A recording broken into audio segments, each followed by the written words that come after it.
अगर आप भी लेना चाहते हैं देश दुनिया की तमाम जानकारी तो आज ही सब्सक्राइब करें हमारे चैनल को। साथ ही नीचे दिए बेल आइकन को जरूर दबाएं ताकि हर अपडेट आप तक पहुंच सके। नमस्कार, साक्षी न्यूज नेटवर्क पर आप सभी का स्वागत है। संयुक्त किसान मोर्चा ने कहा है कि केंद्र सरकार अगर उम्मीद कर रही है कि किसान आंदोलन खत्म हो जाएगा तो ऐसा नहीं होने वाला। किसान नेता राकेश टिकैत ने सरकार को अच्छा सबक सिखाने की चेतावनी देते हुए कहा है कि 26 जून को बड़ी संख्या में किसान ट्रैक्टर लेकर दिल्ली आएंगे और कृषि कानून खत्म होने तक हमारा आंदोलन जारी रहेगा। सरकार को हम अल्टीमेटम दे, उन्होंने धोखा करा हमारे साथ में 26 जनवरी को, तो 26 तारीख की इनको माफ नहीं करेगी।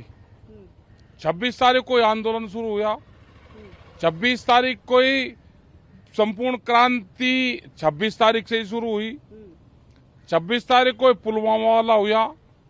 तो ये जो 26 तारीख है, 26 तारीख ही सरकार का इलाज करेगी। एक यात्रा आ रही है जो आज चलेगी सहारनपुर से और मुजफ्फरनगर होती हुई वो रात को मेरठ में रुकेगी आज 24 तारीख को। कल वो यहाँ पे आ जाएंगी। उसमें कई सौ ट्रैक्टर उसमें होंगे यात्रा में, हजारों ट्रैक्टर भी उसमें हो सके। कितने रहेंगे वो तो पूरी तैयारी हो रही। लोग आएंगे, 2 दिन यहाँ रहेंगे, फिर चले जाएंगे, फिर अगली यात्रा शुरू होगी, अगले जुलूसा होगी। उसका मकसद ये है कि ये एक रिहर्सल है,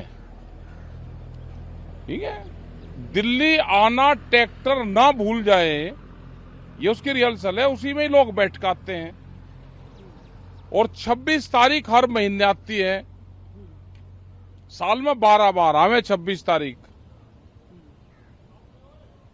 तो ये भारत सरकार को ध्यान रखना चाहिए, ना देश में से 26 तारीख गायब हुई कैलेंडर से, ना ये ट्रैक्टर गायब हुई है। ये ट्रैक्टर भी 4 लाख ट्रैक्टर भी यही है और 25 लाख आदमी भी यही है। ये आते जाते रहेंगे। हम आपको बता दें कि संयुक्त किसान मोर्चा के नेतृत्व में 40 किसान संगठन प्रदर्शन कर रहे हैं। मोर्चा ने दावा किया है कि कई राज्य सरकारें आंदोलन के साथ मजबूती से खड़ी हैं तथा आंदोलन से जुड़ने के लिए दिल्ली की सीमाओं पर प्रदर्शन स्थल पर और किसान पहुंच गए हैं। 3 कृषि कानूनों को खत्म करने और न्यूनतम समर्थन मूल्य की गारंटी के लिए कानून की मांग को लेकर मुख्य रूप से पंजाब, हरियाणा और पश्चिमी उत्तर प्रदेश के हजारों किसान पिछले 6 महीने से ज्यादा समय से दिल्ली की सीमाओं पर प्रदर्शन कर रहे हैं। दूसरी ओर उत्तर प्रदेश के मुख्यमंत्री योगी आदित्यनाथ ने प्रधानमंत्री नरेंद्र मोदी के मेरा गांव कोरोना मुक्त गांव का लक्ष्य हासिल करने के लिए ग्राम प्रधानों से सहयोग मांगा है।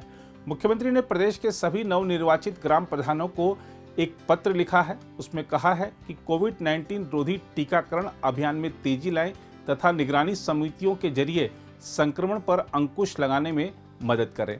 राज्य सरकार के प्रवक्ता ने बताया कि मुख्यमंत्री का यह पत्र प्रदेश के सभी ग्राम प्रधानों को व्यक्तिगत रूप से भेजा जा रहा है। मुख्यमंत्री ने पत्र में कहा है कि उत्तर प्रदेश सरकार ने प्रधानमंत्री के निर्देशन में कोविड-19 जांच और उपचार की व्यवस्थाओं को बढ़ाकर महामारी को काबू करने में कामयाबी हासिल की है। इस काम में ग्राम पंचायतों में गठित निगरानी समितियों की भी अहम भूमिका रही है। मुख्यमंत्री योगी ने पत्र में कहा, प्रधानमंत्री के मेरा गांव कोरोना मुक्त गांव के लक्ष्य को हासिल करने के लिए ग्राम प्रधान का योगदान महत्वपूर्ण है।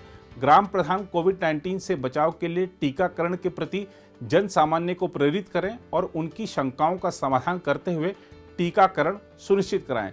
मुख्यमंत्री ने पत्र में ग्राम प्रधानों से कहा है कि वे निगरानी समितियों के जरिए कोरोना वायरस संक्रमण के लक्षणों वाले बच्चों की पहचान कर उनके लिए विशेष औषधि किट वितरित कराएं। साथ ही जापानी इंसेफेलाइटिस, एक्यूट इंसेफेलाइटिस सिंड्रोम और अन्य संक्रामक बीमारियों से बचाव के लिए गांवों में विशेष सफाई, स्वच्छता और फॉगिंग अभियान चलाएं। साथ ही शुद्ध पेयजल की जरूरत के बारे में भी लोगों को जागरूक करें। दूसरी ओर परंपरा और प्रौद्योगिकी को आत्मनिर्भर भारत अभियान की बहुत बड़ी ताकत बताते हुए प्रधानमंत्री नरेंद्र मोदी ने वैश्विक खिलौना बाजार में भारत की हिस्सेदारी बढ़ाने का आह्वान किया। टॉयकैथन 2021 के प्रतिभागियों के साथ वीडियो कॉन्फ्रेंस के माध्यम से संवाद के बाद अपने संबोधन में प्रधानमंत्री ने कहा कि भारत की वर्तमान सामर्थ्य, उसकी कला संस्कृति को और भारतीय समाज को आज दुनिया ज़्यादा बेहतर तरीके से समझना चाहती है और इसमें खिलौने और गेमिंग उद्योग बड़ी भूमिका निभा सकते हैं। साथियों, बीते 5-6 वर्षों में हैकाथॉन को देश की समस्याओं के समाधान का एक बड़ा प्लेटफॉर्म बनाया गया है। इसके पीछे की सोच है देश के सामर्थ्य को संगठित करना, उसे एक माध्यम देना। कोशिश ये है कि देश की चुनौतियां और समाधान से हमारे नौजवान का सीधा कनेक्ट हो। जब ये कनेक्ट मजबूत होता है तो हमारी युवा शक्ति की प्रतिभा भी सामने आती है और देश को बेहतर समाधान भी मिलते हैं। देश के पहले टॉयकेथॉन का मकसद भी यही है। मुझे याद है, मैंने खिलौनों और डिजिटल गेमिंग की दुनिया में आत्मनिर्भरता और लोकल सॉल्यूशंस के लिए युवा साथियों से अपील की थी। उसका एक पॉजिटिव रिस्पांस देश में देखने को मिल रहा है। हालांकि चंद लोगों को यह भी लगता है कि खिलौने ही तो हैं, इनको लेकर इतनी गंभीर चर्चा की क्या जरूरत है। असल में ये टॉयज, ये गेम्स हमारी मानसिक शक्ति, हमारी क्रिएटिविटी और हमारी अर्थव्यवस्था पर ऐसे अनेक पहलुओं को प्रभावित करते हैं। इसलिए इन विषयों की बात भी उतनी ही आवश्यक है। हम सब जानते हैं कि बच्चे की पहली पाठशाला अगर परिवार होता है तो पहली किताब और पहला दोस्त ये खिलौने ही होते हैं। समाज के साथ बच्चे का पहला संवाद इन्हीं खिलौनों के माध्यम से होता है। हमने देखा होगा, बच्चे घर में खिलौनों से बातें करते रहते हैं, उनको इंस्ट्रक्शन देते हैं, उससे कुछ काम करवाते हैं, क्योंकि उसी से उसके सामाजिक जीवन का एक प्रकार से शुरुआत होता है। इसी तरह ये टॉयज, ये बोर्ड गेम्स धीरे धीरे उसकी स्कूल लाइफ का भी एक अहम हिस्सा बन जाते हैं, सीखने और सिखाने का माध्यम बन जाते हैं। साथियों, सस्ता डेटा और इंटरनेट में आई तेजी आज गांव गांव तक देश को डिजिटली कनेक्ट कर रही है। ऐसे में फिजिकल खेल और खिलौनों के साथ साथ वर्चुअल, डिजिटल, ऑनलाइन गेमिंग में भी भारत की संभावनाएं और सामर्थ्य दोनों तेजी से बढ़ रहे हैं।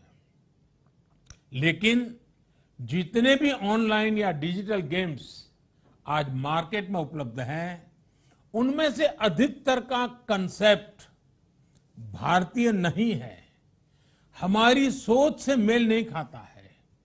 आप भी जानते हैं कि इसमें अनेक गेम्स के कंसेप्ट या तो वायलेंस को प्रमोट करते हैं या फिर मेंटल स्ट्रेस का कारण बनाते हैं। इसलिए हमारा दायित्व है कि ऐसे वैकल्पिक कॉन्सेप्ट डिजाइन हो जिसमें भारत का मूल चिंतन, जो संपूर्ण मानव कल्याण से जुड़ा हुआ हो, वो हो, तकनीकी रूप में सुपीरियर हो, फन भी हो, फिटनेस भी हो, दोनों को बढ़ावा मिलता रहे।